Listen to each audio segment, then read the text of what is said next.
The morning mist hung heavy over Buckingham Palace as Sergeant James Crawford made his routine rounds through the corridors of the royal residence. 23 years of faithful service had earned him the trust of the household staff and the respect of his fellow guards. His footsteps echoed softly against the marble floors as he conducted his security checks, a duty he had performed thousands of times before without incident. James had always prided himself on his attention to detail. Every door, every window, every potential security vulnerability was methodically examined during his patrol. The royal family's safety depended on guards like him maintaining the highest standards of vigilance, and he took that responsibility seriously. His military background had prepared him well for this role, and his unblemished record spoke to his dedication and professionalism. On this particular Tuesday morning in late October, something felt different. The atmosphere in the palace seemed charged with an unusual tension that James couldn't quite identify. The staff moved about their duties with hushed whispers and furtive glances, behavior that was distinctly out of character for the normally composed household team. Even the most senior members of the staff appeared unusually nervous, though none would explain why when James inquired. As he approached the wing housing Queen Consort Camilla's private quarters, James noticed that the usual complement of guards was absent from their posts. This was highly irregular, as security protocol demanded constant surveillance of all royal family members' private areas. The empty corridor sent a chill down his spine, and he quickened his pace to investigate the unusual situation. The ornate double doors leading to Camilla's private suite stood slightly ajar, which immediately set off alarm bells in James's mind. Royal protocol strictly forbade leaving any entrance to private quarters unsecured, regardless of whether the occupant was present or away. Years of training had ingrained in him the importance of maintaining security at all times, and this breach of protocol demanded immediate attention. James approached the doors cautiously, his hand instinctively moving to his radio to call for backup. However, something made him pause before making the call. Perhaps it was curiosity, or perhaps it was the strange feeling that had been nagging at him all morning, but he decided to investigate further before raising an alarm that might prove unnecessary. He knocked gently on the doorframe and called out in his professional tone, "Your Majesty, this is Sergeant Crawford conducting a routine security check." "May I enter?" The silence that followed was deafening. No response came from within the quarters, despite the fact that palace records indicated Camilla should have been present in her private rooms at this time of day. After waiting a full minute for a response, James made the decision to enter the quarters to ensure the Queen Consort's safety. He pushed the door open wider and stepped inside, immediately noticing that the normally pristine sitting room showed signs of hurried activity. Papers were scattered across the antique writing desk, and several books lay open as if someone had been researching something urgently. The sitting room, usually a model of royal elegance and order, told a story of recent disturbance. Fine china teacups sat abandoned on side tables, their contents long since grown cold. A silk scarf had been carelessly draped over a chair, and jewelry boxes remained open on the vanity, their contents partially disturbed. These details painted a picture of someone who had left in considerable haste. James moved deeper into the quarters, his training guiding him to check each room systematically. The bedroom appeared similarly disheveled, with the four-poster bed unmade and clothing strewn about as if someone had packed quickly and without regard for their usual meticulous standards. The walk-in closet revealed empty hangers and gaps where luggage had clearly been stored, confirming his growing suspicion that Camilla had departed unexpectedly. In the private study adjacent to the bedroom, James discovered what would later be described as the most significant find of his career. Spread across the mahogany desk were documents that should not have existed outside the most secure government facilities. Official seals, classified markings, and the unmistakable letterhead of various intelligence agencies created a mosaic of information that made James's blood run cold. Among the papers were photographs that appeared to show clandestine meetings between high-ranking officials and individuals James didn't recognize. The images were timestamped with dates going back several months, suggesting a pattern of secretive activities that had been carefully documented. Bank statements from accounts he had never heard mentioned in any official capacity showed large monetary transactions that defied explanation. Most disturbing of all were handwritten notes in Camilla's unmistakable script, detailing conversations and agreements that seemed to involve matters of national security. References to foreign dignitaries, military installations, and strategic government decisions filled page after page of her personal stationery. The implications of what these documents suggested began to dawn on James with horrifying clarity. His hands trembled as he examined a leather-bound journal that appeared to chronicle months of covert activities. Entries described meetings in locations far from public view, discussions of sensitive information, and arrangements that could only be described as treasonous if they were genuine. The methodical nature of the documentation suggested this was not a recent development but rather a long-term operation that had been carefully planned and executed. Among the most shocking discoveries was a series of photographs showing Camilla in deep conversation with known foreign intelligence operatives. The meetings appeared to have taken place in various discreet locations around London, always away from any official royal duties or public engagements. The careful staging of these encounters spoke to a level of sophistication that chilled James to his core. A manila folder marked with classifications he had only heard whispered about in his military days contained what appeared to be copies of highly sensitive government communications. Strategic defense plans, diplomatic cables, and intelligence assessments filled the folder, each document bearing official seals and classification markings that should have prevented them from ever leaving secure government facilities. The scope of the potential security breach became clearer as James continued his examination. Phone records showed numerous calls to numbers that traced back to foreign embassies and known intelligence operatives. Travel records revealed trips that didn't match any official royal engagements, suggesting a parallel schedule of activities conducted completely outside official channels. Financial documents revealed a complex web of accounts and transactions that painted a picture of systematic compensation for services rendered. Large deposits appeared to correlate with significant political events and government announcements, suggesting a pattern of payment for insider information. The amounts involved were staggering, far exceeding what could be explained by any legitimate business interests. Personal correspondence found in a hidden drawer revealed the emotional toll these activities had taken on Camilla. Letters to an unknown recipient expressed guilt, fear, and a growing desire to escape the situation she had apparently created for herself. The vulnerability displayed in these private writings stood in stark contrast to her public persona of strength and composure. As James continued to process the magnitude of his discovery, he began to understand why the quarters had been abandoned so hastily. The evidence suggested that Camilla had become aware that her activities were about to be exposed and had fled in an attempt to avoid the consequences. The careful documentation she had maintained, perhaps as insurance or leverage, had been left behind in her haste to escape. The implications for the royal family and the British government were staggering. If these documents were authentic, they represented a security breach of unprecedented proportions. The involvement of a senior member of the royal family in what appeared to be espionage activities would send shockwaves through the establishment and potentially compromise decades of diplomatic and intelligence work. James realized that his routine security check had uncovered evidence of activities that could destabilize the monarchy and threaten national security. The weight of this discovery pressed down on him as he stood in the empty quarters, surrounded by evidence that would forever change how the royal family was perceived by the public and the government they served. The morning that had begun as a routine patrol had transformed into a moment that would be remembered in the annals of royal history. James Crawford, a dedicated servant of the crown, had stumbled upon a conspiracy that reached to the very heart of the British establishment. The evidence before him told a story of betrayal, greed, and the corruption of sacred trust that formed the foundation of the constitutional monarchy. As he stood in the silent quarters, James understood that his life would never be the same. The decision he made in the next few minutes would determine not only his own fate but potentially the future of the institution he had sworn to protect. The empty rooms around him held secrets that could topple governments and destroy the carefully maintained facade of royal propriety that had endured for generations. James Crawford stood frozen in the center of Camilla's private study, his mind racing as he tried to process the full implications of his discovery. The documents spread before him represented a level of security breach that threatened the very foundations of the British monarchy. His military training kicked in, reminding him that every second spent in contemplation was a second that could be used against him if this situation was more complex than it appeared.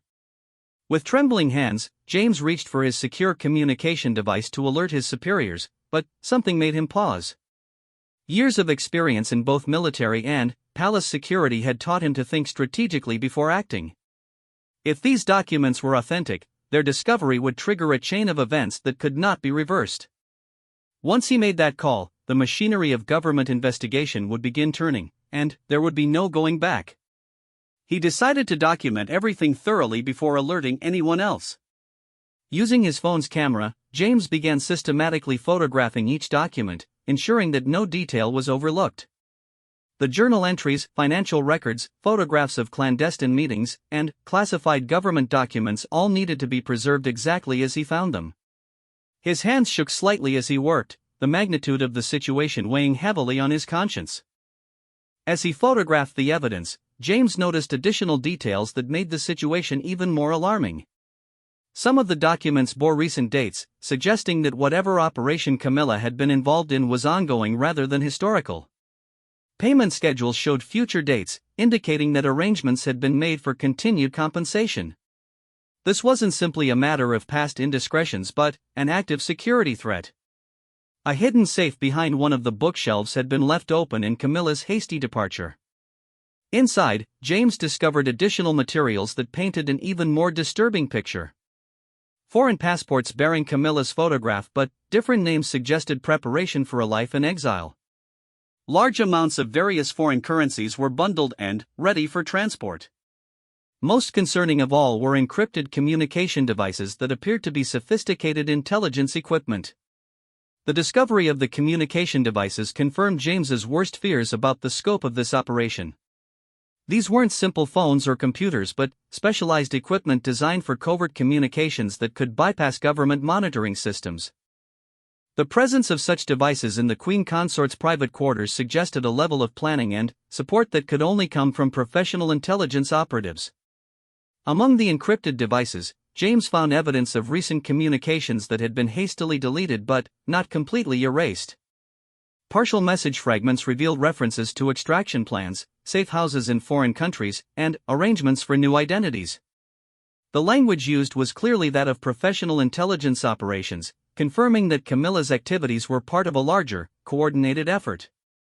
Financial records hidden in the safe showed the true scope of the monetary arrangements. Bank accounts in numerous countries contained millions of pounds, far exceeding any legitimate source of income for a member of the royal family. Transaction history showed regular deposits that corresponded with major government announcements and policy decisions, creating an undeniable pattern of payment for classified information. A detailed schedule found among the papers revealed the methodical nature of the intelligence operation. Specific dates and times were marked for information gathering, with corresponding payment amounts noted beside each entry. Royal events, government meetings, and private dinners were all catalogued as opportunities for collecting sensitive information. The clinical approach to exploiting her position made James feel physically ill. Personal letters tucked away in the safe revealed the human cost of Camilla's involvement in this conspiracy. Correspondence with family members showed increasing stress and paranoia. References to feeling trapped and controlled suggested that whatever had begun this operation had evolved into something far more sinister than initial agreements might have indicated. The letters painted a picture of someone who had lost control of her own life. James discovered evidence that other members of the royal household staff had been compromised as well. Payment records showed regular monetary transfers to individuals he recognized as longtime palace employees. The corruption had spread beyond just Camilla herself, creating a network of informants and collaborators within the very heart of the royal establishment. Most shocking of all was evidence suggesting that classified military intelligence had been compromised through this operation. Documents detailing troop movements, strategic assessments, and defense capabilities appeared among the papers, indicating that national security had been directly threatened by these activities. The potential damage to British interests around the world was incalculable. As James continued his investigation, he began to piece together a timeline of how this operation might have developed. Early documents suggested initial contact had been made several years ago, possibly during a routine diplomatic function. What might have begun as seemingly innocent conversations had gradually evolved into a sophisticated intelligence operation that exploited Camilla's access to the highest levels of government. The progression of the relationship was documented through increasingly frequent meetings and growing monetary compensation. Early payments were relatively modest, perhaps designed to test commitment and establish trust. As the operation matured, both the value of information provided and the compensation received had grown substantially, creating a cycle of dependence that would have been difficult to escape. Evidence suggested that Camilla had become aware that her activities were under investigation. Recent journal entries expressed growing paranoia and fear of discovery. References to being followed and feeling watched indicated that counterintelligence operations might have already begun identifying the security breach. Her sudden departure appeared to be an attempt to avoid arrest and prosecution. The implications for King Charles became clearer as James examined personal correspondence between the royal couple. Letters and notes suggested that Charles had been kept completely unaware of his wife's activities. References to maintaining separation between their schedules and avoiding certain topics of conversation indicated deliberate efforts to protect Charles from knowledge that could compromise his position as monarch. James realized that the political ramifications of this discovery would extend far beyond the royal family. Government officials who had shared information with Camilla during official functions would need to be identified and questioned. Diplomatic relationships with countries whose intelligence services might have been involved would be severely strained. The entire structure of royal access to government information would need to be re-evaluated. The evidence suggested that foreign intelligence services had orchestrated a long-term operation to penetrate the highest levels of British society. Using Camilla's position and access, they had gained unprecedented insight into government decision-making processes, military capabilities, and diplomatic strategies. The sophistication of the operation implied state-level involvement rather than independent actors. As he completed his documentation of the evidence, James began to understand the personal danger he now faced. Knowledge of this conspiracy made him a target for the same forces that had orchestrated Camilla's recruitment and operation. The empty quarters around him suddenly felt less like a scene of discovery and more like a potential trap. His mind began calculating escape routes and security protocols. The weight of responsibility pressed down on James as he realized that the next few minutes would determine not only his own fate but the future of the British monarchy. The evidence he had discovered could topple governments, destroy diplomatic relationships, and fundamentally alter the constitutional arrangement that had governed Britain for centuries. The power to trigger such consequences rested entirely in his hands. James's military training reminded him that duty and honor demanded he report his findings immediately, regardless of personal consequences. The oath he had taken to protect the crown and country required him to act on this information, even if doing so would create chaos and uncertainty. His personal feelings about the royal family had to be set aside in favor of his professional obligations. However, the strategic implications of his discovery also demanded careful consideration of how this information should be handled. Rushing to alert authorities without proper preparation could result in evidence being destroyed, accomplices escaping justice, or foreign intelligence services activating contingency plans that could cause even greater damage to national security. Standing in the empty quarters that had once housed the Queen Consort, James Crawford faced the most significant decision of his life. The documents scattered around him told a story of betrayal that reached to the very heart of the British establishment. Whatever choice he made in the coming moments would echo through history, forever changing the monarchy and the nation it represented. James Crawford made his decision with the weight of history pressing down upon him. He reached for his secure communication device and dialed the direct line to Sir Malcolm Henley, the director of palace security. The phone rang twice before the familiar voice answered, its usual composed tone betraying no hint of the storm that was about to break. "Sir Malcolm, this is Sergeant Crawford. I need you to come to Queen Consort Camilla's private quarters immediately. Come alone, and bring no one else. This is a matter of utmost national security." The gravity in James's voice was unmistakable, causing Sir Malcolm to abandon his usual protocol of asking for details over the phone. Within 10 minutes, Sir Malcolm arrived at the quarters, his expression grim and focused. He had served in various intelligence capacities before taking his position at the palace, and he recognized the tone of voice that indicated a genuine crisis. As he entered the study and saw the scattered documents, his face went pale, immediately understanding the magnitude of what James had discovered. "My God," Sir Malcolm whispered as he examined the evidence spread across the desk. His experienced eye quickly identified the classification levels and source markings on the documents, realizing that this represented one of the most serious security breaches in British history. "How long has this been going on?" he asked, though the question was directed more to himself than to James. Together, they spent the next hour cataloging and examining every piece of evidence. Sir Malcolm's expertise in intelligence matters allowed him to understand connections and implications that had escaped James's initial assessment. The scope of the operation became even more alarming as patterns emerged from the documentation that suggested systematic exploitation of royal access to classified information. "This changes everything," Sir Malcolm said finally, his voice heavy with the weight of realization. "We're not just dealing with a personal scandal or even criminal activity. This is an act of treason that could fundamentally alter Britain's position in the world. Every piece of intelligence that passed through royal channels in the past several years must now be considered compromised."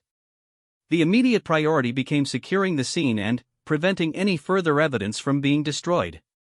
Sir Malcolm contacted a select team of trusted security personnel, providing only minimal details about the situation while instructing them to establish a security perimeter around the entire wing. No one was to enter or leave without his direct authorization, and all communications were to be conducted on encrypted channels only. As they worked to secure the evidence, James and Sir Malcolm discovered additional materials that had been hidden throughout the quarters. A secret compartment behind the mirror in the bedroom contained backup copies of the most sensitive documents, suggesting that Camilla had been preparing for the possibility of discovery. The systematic nature of her documentation indicated either extreme paranoia or professional training in intelligence operations. The discovery of sophisticated surveillance equipment hidden throughout the quarters added another layer of complexity to the situation. Tiny cameras and listening devices had been placed in locations that would capture conversations with visiting officials and family members. The equipment was of a type typically used by foreign intelligence services, confirming that this operation had been supported by professional operatives rather than being a solo effort.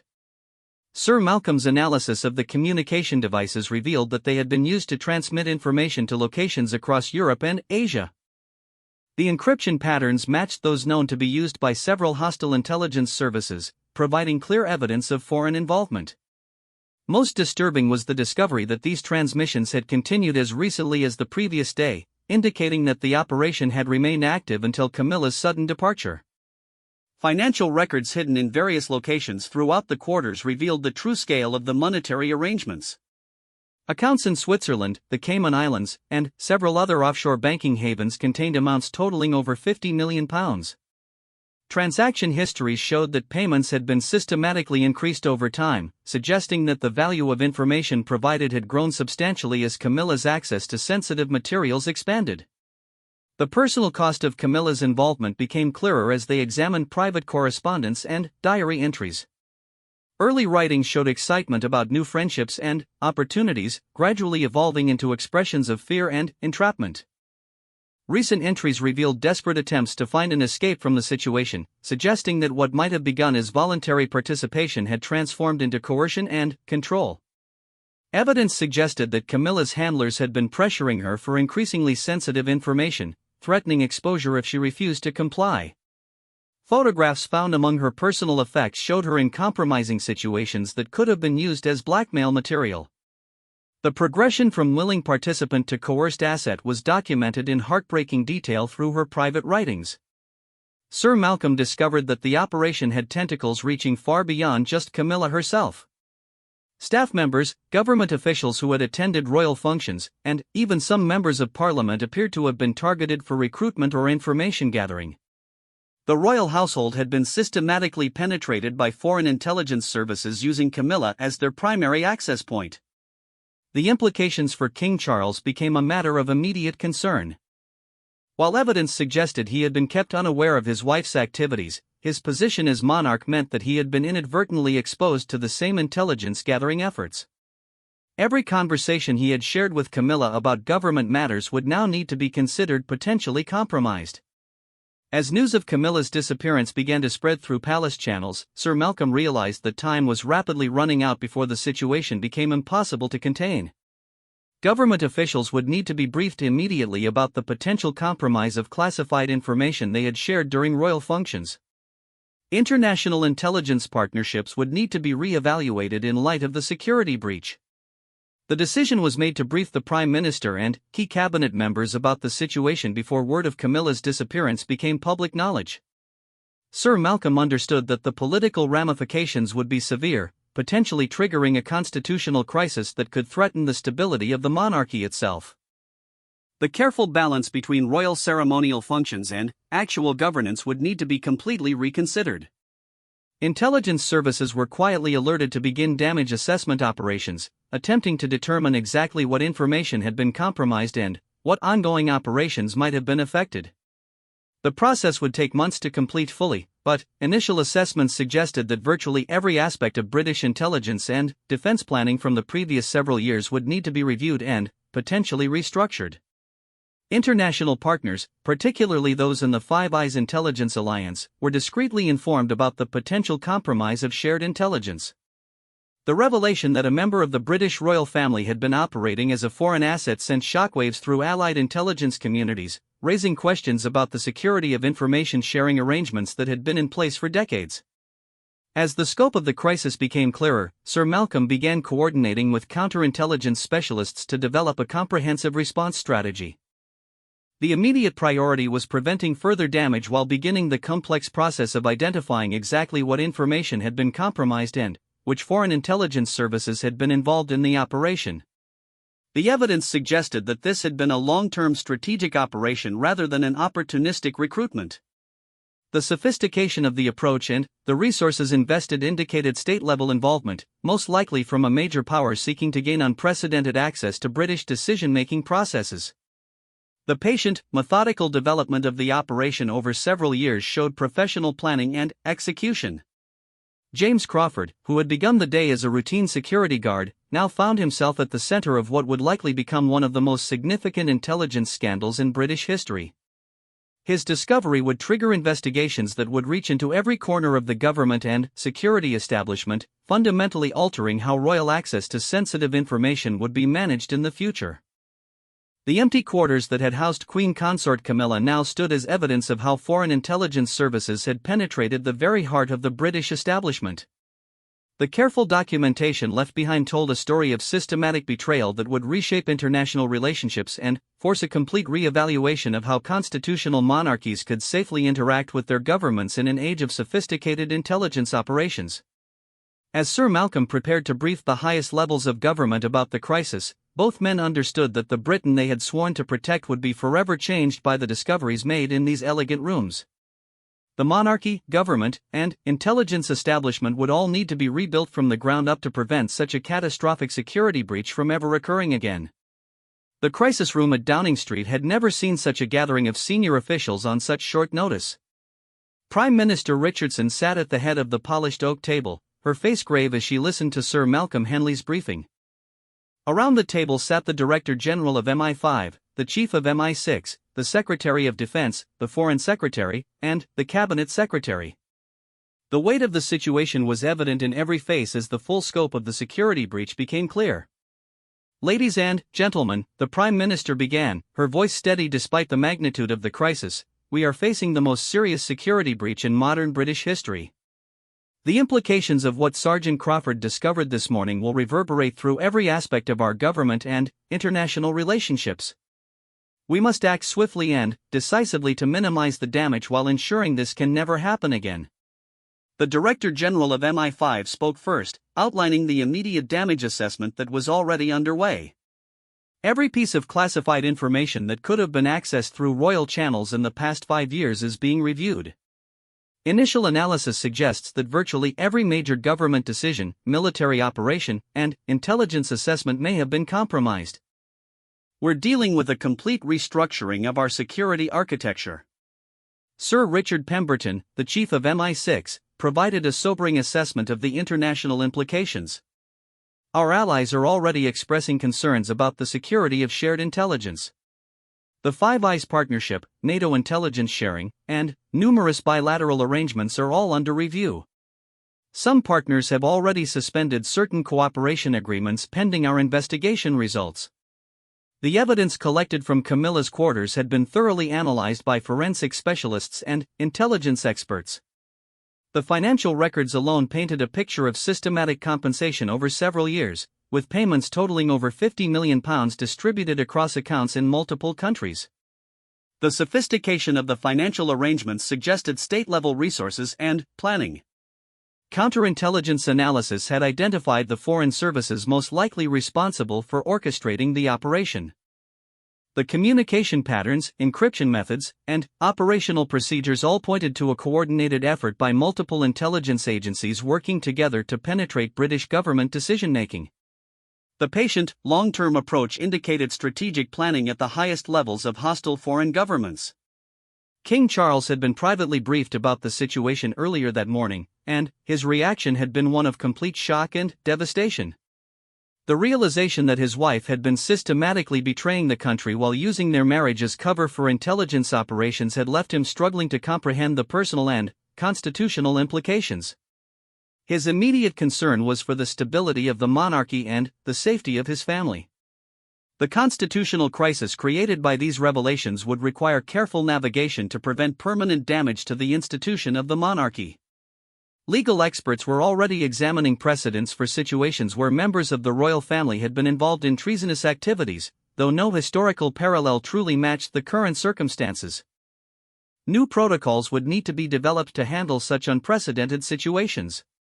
Intelligence services had launched a massive counterintelligence operation to identify and neutralize the network that had supported Camilla's activities. Dozens of individuals who had been in contact with her through various channels were being investigated. Several palace staff members had already been arrested on suspicion of providing support for the intelligence operation, revealing that the penetration of the royal household had been extensive. The search for Camilla herself had become an international manhunt involving cooperation with friendly intelligence services around the world. Her photograph and known aliases had been distributed to border security agencies, though experts suspected she had been provided with sophisticated false documentation that would make detection difficult. The resources required for such an elaborate escape plan further confirmed state-level involvement. Financial investigators were working to freeze assets in the offshore accounts connected to the operation, though preliminary assessments suggested that most of the funds had already been moved to locations beyond British government reach. The sophisticated money laundering operation that had supported the intelligence activities appeared to have been planned with the possibility of sudden exposure in mind. Damage assessment teams were beginning the complex process of determining which ongoing operations and intelligence sources might have been compromised by the security breach. Military planners were reviewing strategic assessments that might have been influenced by leaked information, while diplomatic missions were being warned about potential exposure of sensitive negotiations and agreements. The media management aspect of the crisis presented unique challenges. News of Camilla's disappearance would inevitably become public knowledge, but the full extent of the security breach needed to remain classified to prevent further damage to national interests.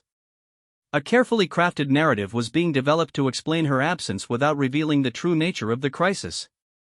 James Crawford found himself at the center of a security protocol unlike anything in his training or experience.